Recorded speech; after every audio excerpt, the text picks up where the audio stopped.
start us off?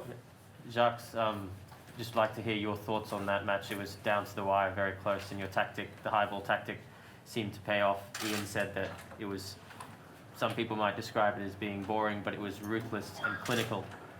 Just like to hear your thoughts on the match. I thought it was a proper test match in terms of when number 1 and 2 in the world play against each other, and there's small margins, and obviously we have our DNA, they have their DNA, and that's the thing. Rugby will be unbelievably boring if everybody plays the same tactics, and we might not do the same tactics next week, like they might not do the same tactics. So no, I thought it was a proper test match. Were you always expecting it coming in, it's the 100th test, there's a lot of history on the line. Were you always expecting both sides to come out and play as gripping and as physical as they did? I think we always play gripping and physical. I can't speak of the past, but I mean since 2018 that I've been involved. I mean 2018 Wellington 2 points for us, came back to Pretoria, put 2 points for them, had a draw, a 16-all 2019. Then probably you would say 10-point victory in the World Cup, and so I mean that's the contest. It's that tight. So yeah, no, I expected it from both sides.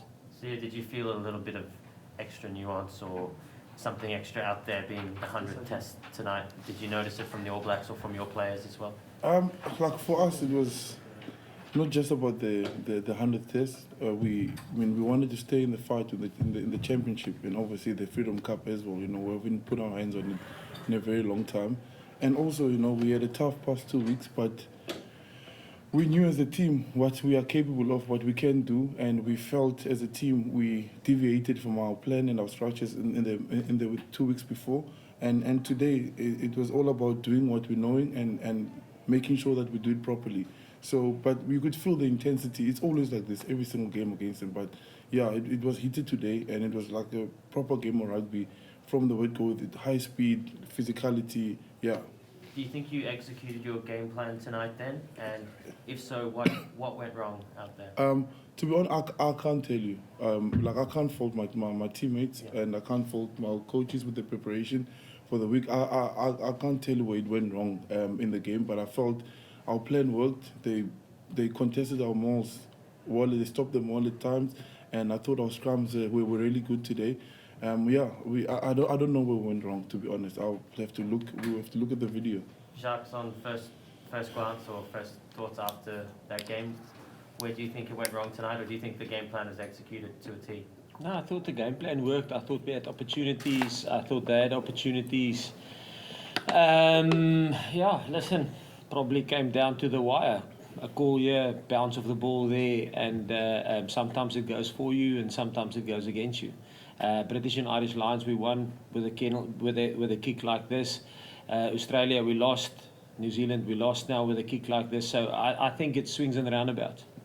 All right, we'll come to the call. Thanks, guys. Just going to let a couple more in. Can you just raise of hands, just for clarity, guys, if we have a question to queue up? Tom's got his hand up. Tom's got your hand up? Oh yeah, Tom, see that? Sorry, mate. Cheers, guys. Jacques, can you just, obviously the tactic worked tonight with the high balls, but you know, when, in the 76th, 77th minute, when you're still pursuing that and you're down, do you need to consider changing tactics in those last moments of the game when you obviously desperately need the points to get the win? No, don't think so. Sia, what was it like out there for you tonight? Obviously, 100th test has been mentioned, but haven't played the All Blacks since the World Cup. Was it refreshing to play sort of a team that you haven't played for a while? Yeah, no, it was good. It meant the same as we hadn't played Australia in a while, so and obviously Argentina too. So it was really great to play against them. It's always great, and I think on the question on Jacques, we were on the field on the 77th minute, and the message was like from the players, not from upstairs. Stick to the game plan because that's how we know how to play, and it's always worked for us. So we were never gonna change anything because that's how we won the balls back. So yeah, I really love that because it's been working the whole day. Why change it at the end? So yeah. Right, next one. Okay, thanks, guys. Thank you. Yeah, is that Ken? Ken, coming to you. Just need to unmute yourself. Thank you. Thanks, Hi Jacques, hi Sia. Congratulations, I guess, on a great effort, especially you, Sia. Jacques, obviously the pressure game plan worked. There's no doubt about that. But surely that's only half the game. That you then have to do something with the opportunities, with the turnover ball that you create from that pressure. And we saw a couple of times front football on the 22 and an up and under is kicked, which effectively makes it a 50-50 contest. Surely some of the decision making once the pressure's created with the turnover ball, surely some of the decision making and the intent after that could have been better, especially in the last few minutes. Yeah, it depends, one have to have a look and see, people always say, listen, attack space. That's how you play rugby. But if they have 14 in the front line and only one at the back, there is unfortunately not a lot of space in the front line. So then I back the players to make good decisions. Sometimes the space is in behind, and sometimes people. If we can create a one-on-one with a passing game or a one-on-one in the air, you create the same thing. You create a one-on-one. So depending on where the space is, Ken, that's where our players are told to attack. So the moment we get a one-on-one, if it's through the air, if it's through running, if it's through passing, we will attack that one-on-one space. All right. Is that there, Ken? Anyone else on the call? Yeah. Ashfaq Mohamedi in Cape Town.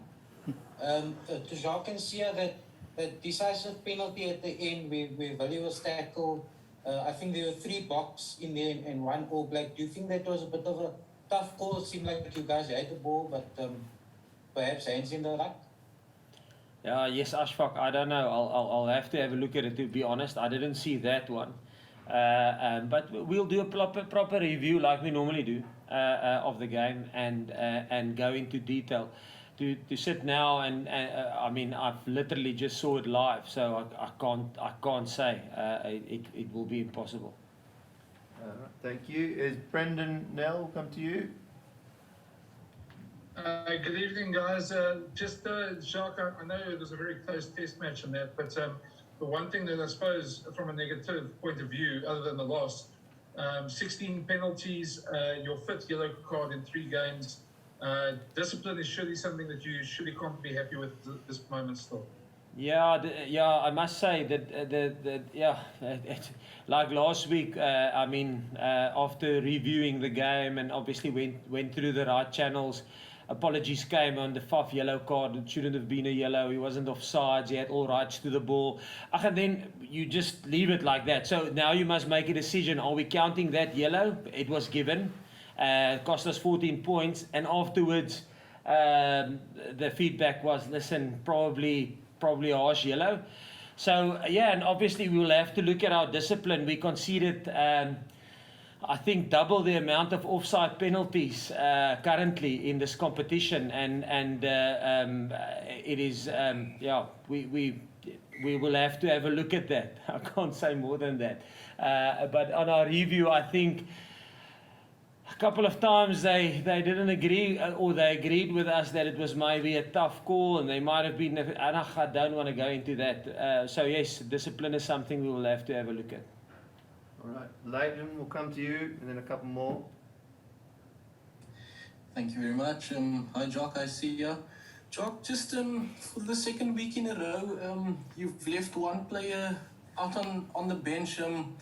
Was it part of the team's decision at that moment, or do you feel that the player could have, Alton in this case, could have added something that you might have needed in that last minutes? No, definitely. I wanted to put him on at 70 minutes. And then the doc came back to me and said, listen, there's an orange call on Marco van Staden's shoulder, and Alton was the last guy on the bench. So unfortunately, we wanted to get him on. But if we put him on and Marco comes off, we have to play and finish the game with 14, and we were leading by that stage. So it was a tough call in terms of not getting him on. But the idea was to get him on between on 70 minutes. But unfortunately, sometimes things happen like that, and you can't, So yeah, that was what happened there. All right, Last one, guys, and then they're going to go on to their other Zoom. I don't see any raised hands, so we could wrap it up there. All right, thank you very much, everyone. We'll have the Australia-Argentina press conference back on this link following that game. Thank you. Thank you. Thank you, Sia. Thank you, sir. Thank you very much. Thank you. No, I'll still play next week. That's to the Gold Coast. Oh, Yeah. sending us home already. No.